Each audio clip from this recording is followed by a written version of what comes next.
तू ना तो पांच इंद्रियों से बना है, ना वे तुझसे जुड़े हैं।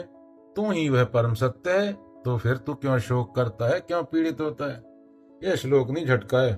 अब दूध को समझाने नहीं आए या तुम्हें हिलाने आए हैं कि तुम जो सोच रहे हो कि तुम शरीर हो, मन हो, नाम हो, वह केवल पांच ध्वनियों का खेल है। शब्द, स्पर्श, रूप, रस, गंध, ये यानी पांच इंद्रियां। जो सुनता है वह कान नहीं है, जो देखता है वह आंख नहीं है, जो सोचता है वह दिमाग नहीं, जो अनुभव करता है वह शरीर नहीं है। अब दूध कहते हैं, क्या कहते हैं? तू यह सब देख रहा है तो फिर तू यह कैसे हो सकता है?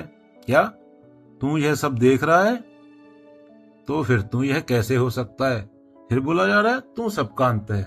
जब इंद्रियां थक जाती हैं, नींद आ जाती है, तू बचा रहता है। वह मौन जो सब अनुभवों के बाद भी मौजूद है, वह तू है। इसलिए अवधूत पूछते हैं, जब तू सबका साक्षी है तो फिर तू दुखी कैसे हो सकता है? उसके बाद बोल रहे हैं तू ही सत्य है। तो सत्य कहीं बाहर नहीं, तू ही सत्य है। सारी खोज, भगवान, ध्यान, पूजा, मुक्ति, मोक्ष जब तक जारी रहती है तब तक तो भूल गया है कि तू कौन है। जब याद आ जाता है मैं ही सत्य हूँ, मैं ही साक्षी हूँ और मैं नश्वर हूँ, तो सब समाप्त, कोई प्रश्न नहीं, कोई पीड़ा नहीं। उसके बाद बोला जा रहा है तो फिर क्यों रोता है? अब दूध की करुणा यही है, वे पूछते नहीं, झकझोरते हैं। तू सत्य होकर क्यों रो रहा है? तेरे अलावा कोई दूसरा है ही नहीं। तू राजा होकर भीख क्यों मांग रहा है? तो ज्ञान का आरंभ तब होता है जब तुम खुद पर हंस देते हो कि इतने वर्षों से मैं सपने में दुखी था। मान लो एक शेर का बच्चा भेड़ों के झुंड में पल गया, वह मैं भेड़ हूं सोचकर ममियाने लगा भेड़ की तरह।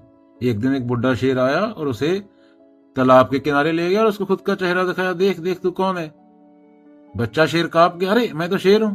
फिर उसने दहाड़ लगाई। अब दूत यही कहते हैं, तू शेर है, तू ही सत्य है, तू ही आत्मा है, तू ही ब्रह्म है, तू ही परमात्मा है।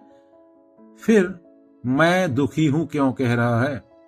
तो अद्वैत में सीधा बोला जाता है, तू पांच इंद्रियों का खेल नहीं, तू शरीर नहीं, तू मन नहीं, तू खुद सत्य है, सीम, सदा शांत, जाग और मुस्कुरा, क्योंकि तू वही है जिसे तू खोज रहा है।